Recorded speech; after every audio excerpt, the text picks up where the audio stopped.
A continuación, Quito con Marjorie.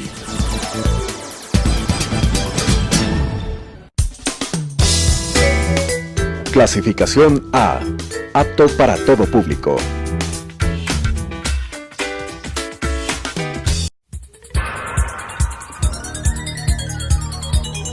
Las opiniones vertidas en este espacio por la producción y dirección del programa son de exclusiva responsabilidad de sus autores y de quienes intervienen en ellos.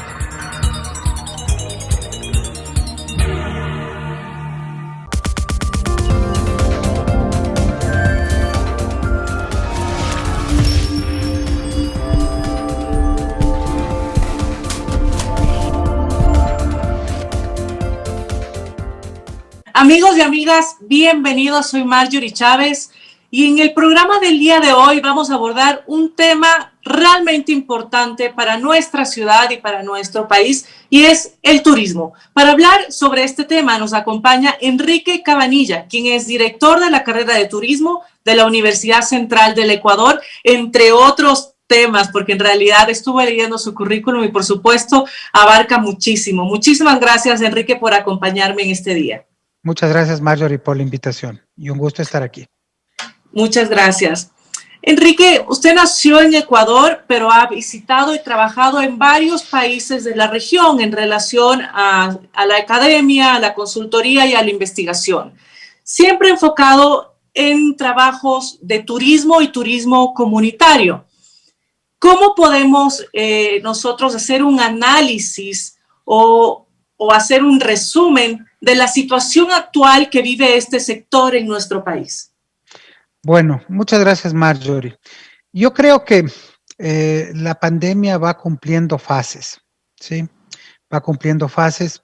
Y yo, como les he comentado en varios foros, lo primero que hago al iniciar mi día es leer un periódico de lo que está pasando en China. Porque ahí comenzó y ahí terminará realmente, ¿no? Y entonces yo veo que nosotros estamos en una fase media, yo pienso ya llegando a una fase resolutiva, con mucha realmente esperanza en recuperar y por lo menos una recuperación temprana del tema turístico, porque siguiendo los temas, por ejemplo, de China, notamos ya recuperación de empresas turísticas, de operadoras, de hoteles. Por ejemplo, el último reporte que dio una consultora McKinsey habla de un 60% de ocupación hotelera en China y países asiáticos, lo cual, pues, sin llegar a ser un número espectacular, ya es un número estable de sostenibilidad. Creo yo que pasando esta segunda ola que lastimosamente en Europa está fuerte, y yo digo lastimosamente porque la mayoría de los mercados turísticos que visitan a Ecuador están en esa zona, España, Italia, Reino Unido, junto con Estados Unidos y Canadá, que también tienen un rebrote muy fuerte. Pero yo creo que pasando esta segunda ola vendrá ya un periodo donde van a haber otros temas tecnológicos, médicos, las vacunas, estos tests también que están haciéndose de forma muy rápida. Vemos, por ejemplo, aerolíneas que están ofreciendo test de 30 minutos y con una efectividad de hasta el 99%. Pienso que va a dar esa tranquilidad que necesita el mercado receptivo. ¿Qué nos llegará a nosotros? Yo creo a partir del segundo semestre del 2021. Ahora, esto nos lleva a que la empresa turística ha tenido que reenfocarse al mercado nacional, y que ha sido también un tema tal vez problemático, porque primero no estábamos tan enfocados en el mercado nacional, ¿no? El mercado nacional era como natural, más o menos hay un número aproximado de estudios que se han hecho coyunturales y se presume que más o menos 1,5 millones de turistas ecuatorianos viajaban en cada feriado, por ejemplo. Pero más allá de eso, no veíamos, por ejemplo, operadoras que estaban enfocadas al mercado nacional o el tema, por ejemplo, de los guías vinculados a este tema que han quedado un poco desamparados. Pero aquellas empresas que están sobreviviendo el tema se están reinventando y lo están haciendo. Y con algunos estudios también que hemos hecho nos ven que por lo menos vamos a tener una recuperación de un 40% en este año, a un 60% del mercado nacional al próximo año, especialmente también porque no veo que hay una claridad en una política, primero de comunicación, y una política que sea más justa con el sector. Yo, por ejemplo, de los recorridos y de lo que trabajo en el tema de investigación con mis colegas y todo, yo veo que la industria turística ha puesto unos protocolos de bioseguridad estupenda. Un estudio, por ejemplo, que se hizo en España, ya lo había dicho y me parece yo, sin que hayamos hecho todavía estudio aquí, pero la industria turística es causante de muy pocos contagios. Primero también porque es una empresa que siempre ha sido procesos. El guiar es un proceso, el cocinar es un proceso, el arreglar las habitaciones es un proceso. Entonces a esto se ha aumentado el tema de bioseguridad, que lo están manejando estupendamente. Entonces yo creo que ahí hay mucho cuidado. Donde no ha habido cuidado, creo yo, es en otras áreas, por ejemplo, la transportación pública. Marjorie, por ejemplo, a mí me asusta ver cómo, por ejemplo, lugares de alta concentración como centros comerciales, por ejemplo, tienen una apertura completa, ¿sí? Mientras que estos otros que sí ponen normas y que sí están haciendo lo suyo, han sufrido restricciones. Entonces, me parece que hay que ser un poco más justo y un poco más también agresivo para plantear soluciones en la reactivación que viene muy dura del sector.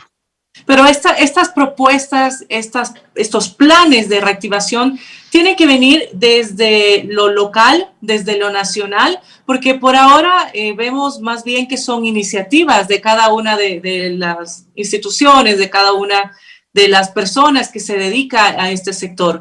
¿Cómo debería ser la política pública para apoyar a que este 40% pues mejore o que el 60% del próximo año pues sea mucho mayor? Realmente estamos a un mes y un poquito más de terminar el año. Sí es. Y vemos que día a día agencias de turismo, hoteles, diferentes actividades relacionadas con la cadena de valor del turismo, pues están cerrando. Y con mucho recelo, antes de contestar el tema de la política, porque vemos más bien contradicciones. Fíjese, voy a poner el ejemplo de Guayas. Guayas, la semana pasada, retorna todo el tema de que se había avanzado, por ejemplo, de liberalización de operatividad del tema turístico, lo retrae, ¿no? Por un tema del contagio, etcétera, por un brote. Pero el día de ayer, que se cumplieron los 15 días más o menos del último feriado de noviembre, más bien se ve que no hubo repunte. Entonces, ese tema, hay mucha especulación en el aire, no hay datos claros, ¿no? Entonces, el turismo se vuelve el culpable de todo. No es así. Me parece que hay que ser más pragmáticos y eso es lo que estamos viendo. Ante eso, el gobierno ecuatoriano, yo creo en todos los niveles y todos los actores, comenzaron un proceso al inicio de la pandemia entre abril, mayo, marzo, desde marzo a mayo más o menos, en los que se hicieron unas mesas de trabajo junto con el Ministerio de Turismo. Ahí se expusieron varias alternativas, varios temas, pero lastimosamente ese proceso se truncó porque tenemos una visión a veces muy cortoplacista. Pensamos en un COVID que para agosto ya estaba listo, para septiembre ya, no, en octubre no llegamos. Entonces, uno de los primeros temas que hay que hacer es volver a convocar a una mesa de crisis sectorial urgente en todo nivel. Yo más bien rescato aquí y veo también en las investigaciones que hemos hecho que varios GATS más bien han tomado esa iniciativa. Vemos GATS que están destacando como por ejemplo Cuenca, Guayaquil mismo, Chimborazo a nivel provincial, Quito Turismo, que también se le ve con capacitaciones, con ideas, con innovación, y así pues Galápagos ve un excelente trabajo mancomunado con la Cámara de Turismo.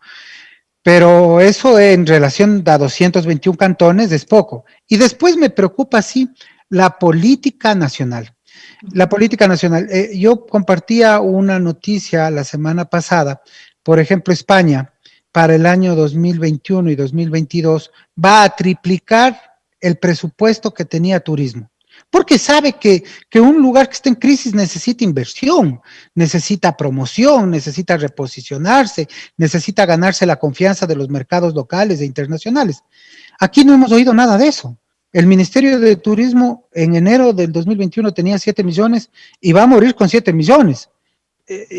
Y yo veo, por ejemplo, otros países pequeños como Colombia, Perú, que van hablando de 40, 50, 60, 80 millones. Frente a eso, sí me preocupa esta falta de visión nacional. La pregunta entonces es, ¿el turismo es un modelo de desarrollo nacional? ¿El turismo está dentro de la agenda? Debería serlo. ¿Sí? Somos el tercer sector que produce PIB, ingresos al PIB directamente, 2.200 billones en el 2019. Entonces no se ve la misma reciprocidad. Y yo veo que eso ha causado en el sector privado un desencanto, debilidad, hay un confrontamiento constante ya de la institucionalidad con la parte privada, con la parte comunitaria, desconfianza, y eso pues no forma el mejor de los escenarios para el futuro. ¿Y qué opciones tienen las diferentes áreas dentro del turismo hoy en día? Es decir, en medio de una pandemia, recursos limitados, pocos incentivos, una política que realmente no está pensada a mediano y largo plazo, pero es gente que vive de su trabajo, y es gente que pues necesita igual llevar el sustento a su casa y que de todas maneras pues se las arregla para continuar dando un servicio en relación al turismo. ¿Qué opciones tendrían desde el punto de vista del turismo comunitario, hablando sobre todo en la provincia de Pichincha, por ejemplo? A ver, yo creo que uno de los temas que se repite en todas las crisis, ¿no? Porque, por ejemplo, el tema del 2001 con las Torres Gemelas, los temas de la gripe aviar, otros temas, siempre han disparado el turismo rural, dentro del cual geográficamente se encuentra la mayoría del tema del turismo comunitario. Y se ha disparado porque se le ve a la ruralidad como este lugar donde es más amigable, de menor concurrencia, de menor, exacto, riesgo, de menor riesgo, ¿no es cierto? Y realmente es así. Yo le comentaba a Marjorie, estoy ahora justo en la parte rural de Quito y mi vecino más próximo vive como a 50 metros, 100 metros, entonces no nos preocupamos mucho del distanciamiento social, a de lo que me pasa cuando, por ejemplo, en Quito vivo en un departamento o salgo a esta congestión urbana que es mucho más fuerte. Este impulso que ha tenido, lastimosamente le agarra al país, yo digo, poco preparado. Si uno ve, por ejemplo, según el último catastro del Ministerio de Turismo, son 22.500 empresas que están registradas en el Ministerio de Turismo del Ecuador y apenas 2.300 están en la parte rural, o sea, una de cada 10. Entonces, claro, el mercado nacional y el mercado internacional regresan a ver a la ruralidad y no encuentran gran cantidad de oferta, ¿sí? Lastimosamente ahí uno de los primeros temas que hay que, creo, ver que fue una gran debilidad del turismo ecuatoriano es la excesiva urbanización, ¿sí? No podemos poner toda nuestra oferta turística solo en ciudades. Luego, ante eso, yo veo que aquí hay una oportunidad del emprendimiento rural. Y se ha ido viendo porque la gente ha comenzado a salir al campo, inclusive en algunos casos hasta masivamente. Le cuento, por ejemplo, lo que pasaba en el tema de una comunidad pequeña, se llama el Pedregal, que es una de las entradas en la provincia de Pichincha, al Parque Nacional Cotopaxi, y un estudiante mío me decía, bueno, estamos invadidos, había una cola de 5 kilómetros de carros que querían entrar por ahí al Parque Nacional. Claro, la comunidad en principio en susto, pero luego ya reaccionando, la comunidad dice, bueno, aquí hay una oportunidad en la post-crisis de emprender en algo comunitario. O sea, la gente también está descubriendo el campo, pero debemos darle una mano de asistencia técnica y también de líneas de financiamiento, etcétera, para que eso se haga realidad. Entonces, una oportunidad como estas, pues creo que pocas veces se ha visto. Ahí me parece que hay que hablar en un plan integral que eso. Y otro plan también que hay que hablar de eso es de la descentralización. Lastimosamente, 20 cantones de todo el país tienen el 75% de las empresas turísticas. Estamos hablando del 10%. Tan solo 20 cantones. Somos 221, 10 tienen el 75%. Entonces, hay que ir a debatir sobre un nuevo modelo, de un modelo de que repartamos más. Ese turismo apretado, centralizado, no nos ha ayudado. Hay una oportunidad de emprendimiento grandísima para la parte rural. Vemos a gente desesperada saliendo por buscando un sitio, un restaurante, un pequeño lugar de irse por salud mental. Marjorie, por salud, o sea, el tema del encierro, en varios estudios que también se han ido dando, ha ido causando trastornos psicológicos graves en muchas personas, fuerte depresión en jóvenes, etcétera, por lo cual creo que hasta por salud pública debemos apuntalar y auspiciar estas opciones.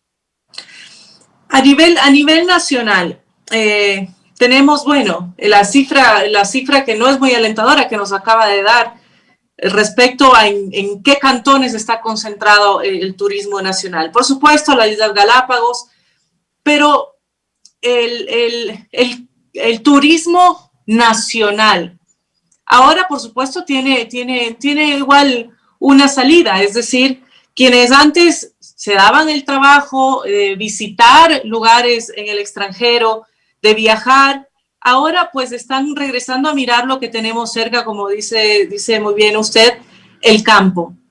Pero este es desde el punto de vista del consumidor, digamos. Pero la demanda va a seguir siendo insatisfecha porque si antes no estábamos bien, ahora mucho menos. Entonces, ¿qué tiene que ser primero? O sea, ¿cuáles son los puntos de inflexión para generar un desarrollo turístico? ¿Qué es la causa y cuál es el efecto? ¿Dónde debemos enfocar estos primeros esfuerzos para generar movimiento en toda la cadena? ¿Desde el consumo o desde la demanda? Ah, qué excelente. Yo hablaba y conversaba con algunos colegas en algunos foros y a mí me parece que otro de los temas que hemos olvidado es ese trabajo en la responsabilidad del visitante, ¿sí? En algunos casos como estos que te conversaba, Marjorie, del tema del Parque Nacional Cotopaxi, lo que me conversaba la gente de la comunidad decían, bueno, estamos asustados. Dice, vinieron un grupo de ciclistas, se subieron 5, se encontraron con un grupo de niños en la comunidad, se pararon a conversar, y claro, los ciclistas sin mascarilla, sin nada. Claro, y eso lo hemos visto en muchos otros lugares. Tuvimos reportes, por ejemplo, de sobrecongestionamiento en casi todas las áreas rurales. Y uno de los temas, fíjate, cuando abrieron las playas, cuando abrieron los primeros lugares, el comportamiento del visitante es un peligro. O sea, yo veo en un lado los restaurantes bioseguridad, los hoteles bioseguridad, los transportes turísticos bioseguridad. Pero ¿qué pasa? Llega un restaurante y me dice, no puedo. O sea, les digo que por favor no se sienten aquí, pero me dicen que ellos pagan, que para eso ellos son los que les dan la plata. O sea, debemos también educar a un consumo responsable en esta convivencia de la crisis. También me parece, y creo yo, y voy a poner el caso del tema de turismo comunitario, es que tenemos una débil comunicación de lo que tenemos. El ecuatoriano conoce poco lo que tenemos. Más bien ahora en redes sociales, como pasamos tanto tiempo en redes sociales, hemos visto maravillas que no sabíamos que existían en nuestro país. Fíjate, acabamos de hacer un estudio que pienso que va a estar en 2 semanas listo, estamos en los primeros borradores, sobre cultura turística en la ciudad de Quito. Hicimos un cuestionario, 5 formularios de cuánto los quiteños conocemos Quito. Increíble. O sea, tenemos un conocimiento de nuestra ciudad bien pequeño en la cantidad de museos, lugares históricos, lugares naturales que tenemos para ir a visitar. Entonces, esto sí nos anima más bien a que hay que trabajar también en ese proceso de comunicación, de decir, vea, sin irse muy lejos, no se vayan todos al Parque Nacional, tenemos Yanacocha para el sector de Mindo, tenemos el mismo Mindo, tenemos la zona de Yunguilla, que hay un proyecto de turismo comunitario que es espectacular, lindísimo, pero que poquísimas personas la conocen. En una encuesta que hacíamos en Quito el año pasado, apenas 1 de cada 10 personas conocían emprendimientos de turismo comunitario a nivel Pichincha, y hay algunos y muy simpáticos. Entonces, debemos, creo yo, trabajar también en lo que es esto, cultura turística, comportamiento ciudadano, y de comenzar a reconocer en dónde vivimos, Marjorie, qué tenemos. O sea, la estación de este proyecto que te contaba está asociado con el metro de Quito. Y nosotros veíamos, por ejemplo, de la estación La Carolina, tenemos para visitar el Jardín Botánico, que no mucha gente lo conoce, Uh-huh. el herpetario también que tenemos ahí también a Carolina, excelente, y tenemos un montón de otros sitios olvidados con una riqueza cultural estupenda, Museo de la Casa de la Cultura de Arte Moderno, por ejemplo. La otra vez veíamos y nos contaban la gente que está ahí, la visitación que tiene ese museo, que es espectacular, ¿no? Porque ahí está además esta colección del aviador Pedro Pablo Traversari, que es una de las mejores colecciones de instrumentos musicales a nivel mundial, con una visitación de 1,000 personas, de 2,000 personas al año. Entonces, creo yo que es momento también de incentivarnos de eso, ¿no? ¿Dónde vivimos? ¿Qué conocemos? Quizás así también vamos a despertar, más allá de este falso nacionalismo, a veces que tenemos el orgullo de vivir en sitios tan bonitos. Claro, este falso nacionalismo que comenta, es decir, nos sentimos muy, muy orgullosos pues de Galápagos, de Quito, de capital cultural de la humanidad, pero ¿qué tanto nos hemos dado la oportunidad de conocer nuestros rincones, de conocer los lugares, de apoyar al emprendimiento local? ¿Cuál es la tendencia? ¿Cuál es la tendencia en las empresas turísticas con la realidad, con los matices que ya hemos comentado? A ver, las empresas turísticas, también en alguna perspectiva que hicimos, los diferentes sectores tienen diferentes comportamientos. Tal vez alimentos y bebidas fue el que rebotó más pronto porque se dieron cuenta que el delivery era una alternativa que tenían, aunque también ahora el caso es que tenemos un montón de cocinas fantasmas, en cada casa se prepara algo, en redes sociales uno ve una oferta gastronómica, muy grande, y esto pues combatir la informalidad, un tema en la pandemia donde la gente un poco está haciendo una comida por vivir, por subsistir, porque se quedaron sin empleo, pero frente a un restaurante que no tiene tampoco una ayuda, tal vez un alivio en el pago de licencias, en algún impuesto, etcétera, para convivir estos dos temas, le ha vuelto el tema complejo, pero los restaurantes son los primeros que han rebotado, con una pérdida significativa.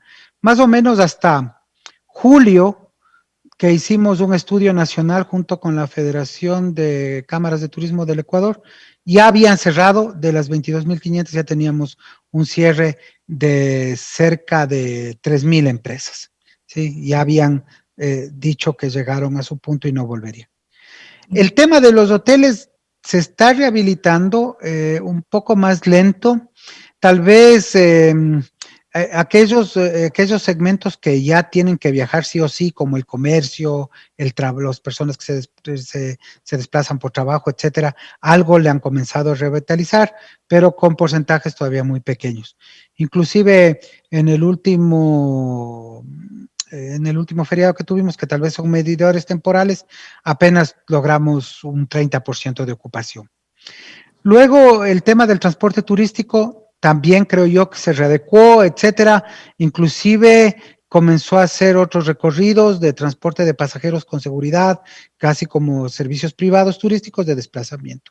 Uh-huh. Los sectores que le tienen más duro, eventos, si bien el tema de eventos estamos hablando que se ha reconvertido a lo virtual, pero no es lo mismo y no han encontrado esa demanda tampoco grande de perderse. El tema de ir a un evento es socializar, es conocer colegas, etcétera. Lo virtual suple en algo, pero no llega. No llega a ser igual. No llega. El tema de las agencias operadoras de turismo y las agencias de viajes también muy limitado. Algo las agencias de viajes con algunos destinos como México, que México, si nosotros dependemos algo del turismo, México depende 50 veces más y algo ya se está moviendo por ahí, pero todavía muy poco. Operadoras turísticas, algo, por ejemplo, en últimas estadísticas de Galápagos, nos comentaban último mes cerca de 3,000 personas. Pues ya, una gota de agua en el desierto de algo mantener, comparado con los años anteriores, muy mínimo, ¿no es cierto? Guías de turismo, preocupante ese sector, porque la mayoría de guías, lastimosamente... hoteles muy grandes y reconocidos que uno pensaría que quizá tenía un músculo financiero para llevar de mejor manera la crisis.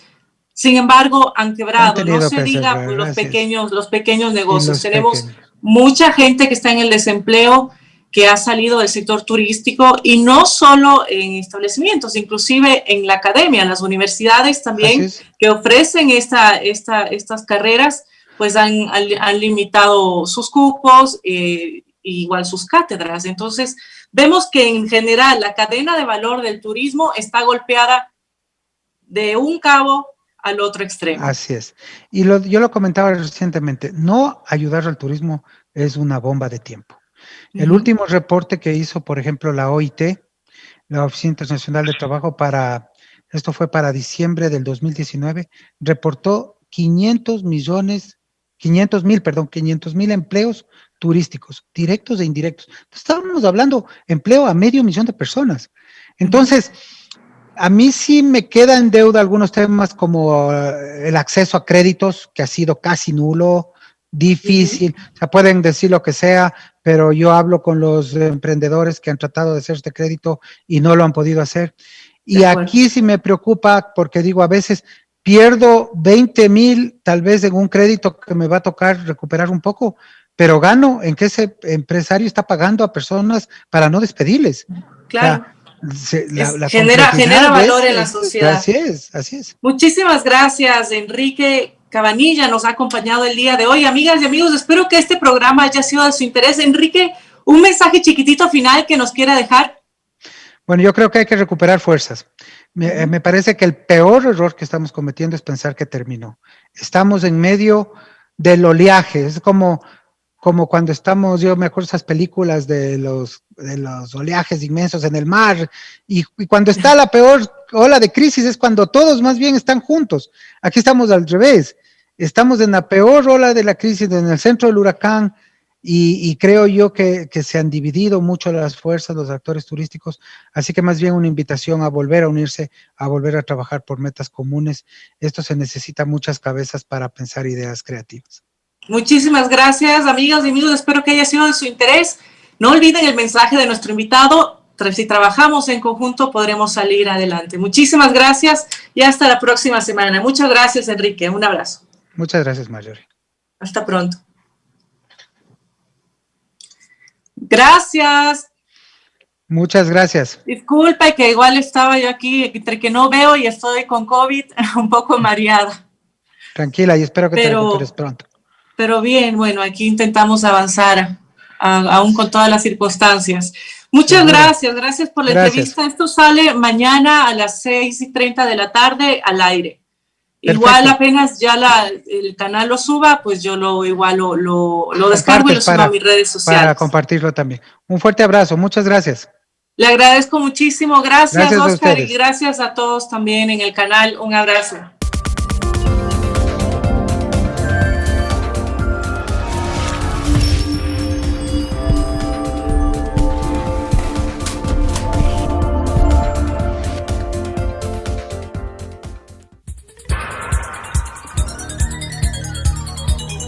Las opiniones vertidas en este espacio por la producción y dirección del programa son de exclusiva responsabilidad de sus autores y de quienes intervienen en ellos.